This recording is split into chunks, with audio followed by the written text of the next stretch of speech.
स्वागत है आपका अनंत ज्ञान में और मैं रीत हाजिर हूं आज दिन भर के अपडेट्स के साथ। मंडी नगर निगम चुनाव प्रचार के दौरान मुख्यमंत्री सुखविंदर सिंह सुक्खू ने प्रदेश और आर्थिक स्थिति तथा सरकारी खर्चों में कटौती को लेकर भाजपा पर निशाना साधा है। व्यापार मंडल के साथ बैठक के बाद मीडिया से बातचीत में उन्होंने कहा कि राज्यपाल के द्वारा काफिले में कटौती स्वागत के योग्य है, लेकिन प्रदेश सरकार पहले से ही संसाधनों में कटौती कर आर्थिक अनुशासन की दिशा में काम कर रही है। सीएम सुक्खू ने कहा कि वे खुद छोटी इलेक्ट्रिक कार में सफर करते हैं और मंत्रियों के काफिले में भी कटौती की जा चुकी है। इसके अलावा मंत्रियों के वेतन में 30% और विधायकों के वेतन में 20% की अस्थायी कटौती भी की गई है। वहीं मुख्यमंत्री ने भाजपा पर फिजूल खर्ची का आरोप लगाते हुए कहा कि पिछली सरकार ने हजारों करोड़ रुपए खर्च करके ऐसे भवन बनाए हैं जिनका जनता को कोई भी लाभ नहीं मिल रहा।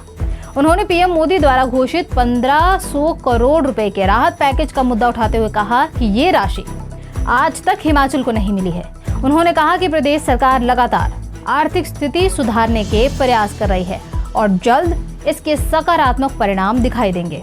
हिमाचल प्रदेश में 17 मई को होने वाले नगर निगम चुनावों से पहले भाजपा ने कांग्रेस सरकार के खिलाफ बड़ा राजनीतिक अभियान शुरू करने का ऐलान किया है।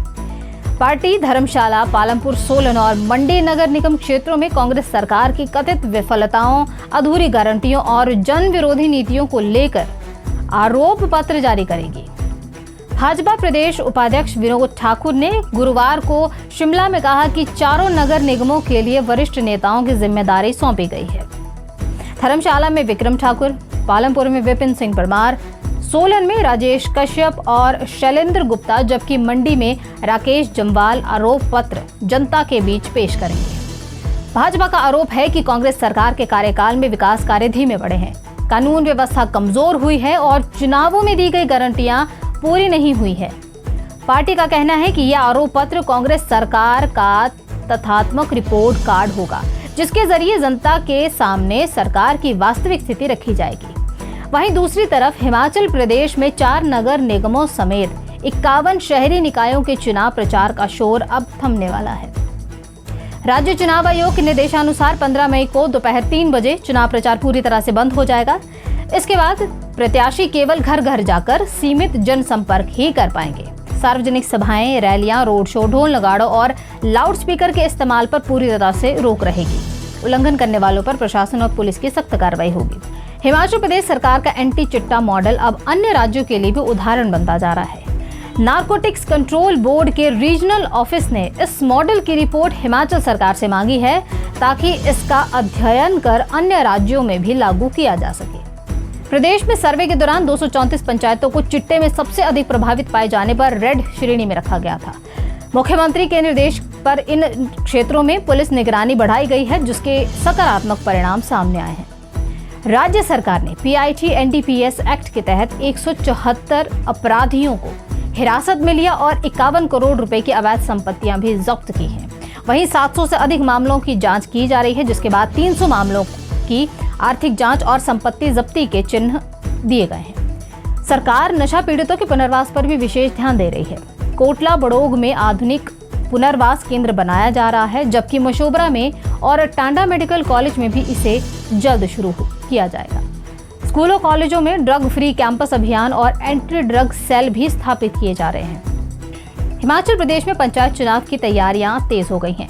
कांगड़ा जिला की दुर्गम ग्राम पंचायत बड़ा भंगाल में मतदाताओं को मतदान अधिकार से वंचित होने से बचाने के लिए इस बार विशेष व्यवस्था लागू की गई है। करीब 102 मतदाताओं तक पहुंचने के लिए मतदान दल हेलीकॉप्टर के माध्यम से बड़ा भंगाल पहुंचेगा और अपने साथ मतपेटियां और पर्याप्त संख्या में मतपत्र ले जाएगा। राज्य निर्वाचन आयोग ने पंचायत चुनाव के लिए विशेष SOP जारी करते हुए जिला प्रशासन को जरूरी प्रबंध सुनिश्चित करने के निर्देश दिए हैं। बड़ा भंगाल तक पहुंचने का एकमात्र साधन करीब 72 किलोमीटर लंबा दुर्गम पैदल मार्ग है। इसी वजह से आयोग ने यहां अतिरिक्त मतदान केंद्र स्थापित करने का फैसला लिया है।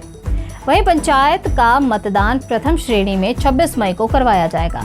मतदान प्रक्रिया पूरी होने के बाद मतपेटियों को हेलीकॉप्टर के जरिए बीड़ लाया जाएगा और सुरक्षित कक्ष में रखा जाएगा। पूरी प्रक्रिया प्रशासनिक अधिकारियों की निगरानी में होगी। किन्नौर में एक बाहरी व्यापारी की कथित नस्लीय टिप्पणी को लेकर विवाद गहरा गया है। सोशल मीडिया पर किन्नौर के लोगों को माइग्रेट चाइनीज कहे जाने के बाद जनजातीय समुदाय में भारी रोष है और आरोपी के खिलाफ सख्त कार्रवाई की मांग भी उठ रही है।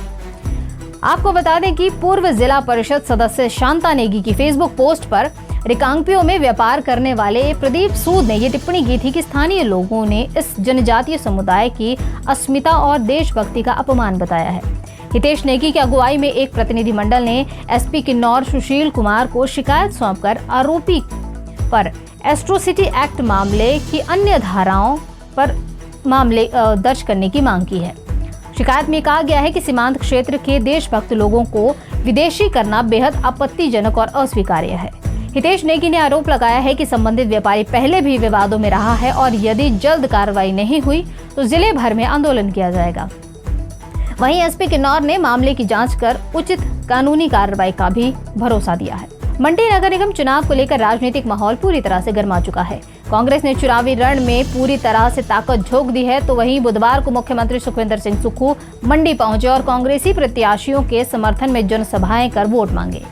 मुख्यमंत्री का कार्यकर्ताओं ने ढोल नगाड़ों के साथ जोरदार स्वागत किया। जनसभाओं को संबोधित करते हुए सुखविंदर सिंह सुक्खू ने मंडी शहर के विकास के लिए बड़ा ऐलान करते हुए 5 वार्डों को 50-50 लाख रुपए का विशेष विकास बजट देने की घोषणा की है।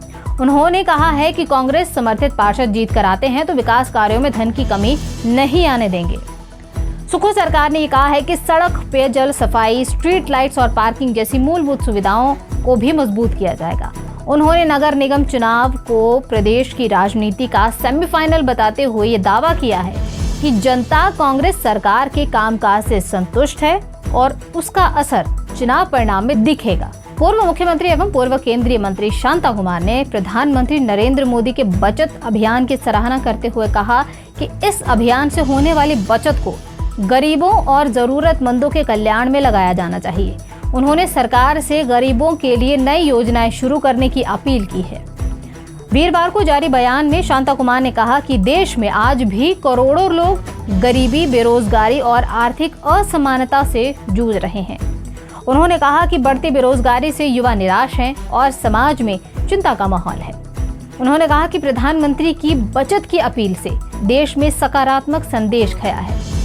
हिमाचल के राज्यपाल द्वारा ईंधन बचत को लेकर उठाए गए कदमों को भी उन्होंने सराहा है।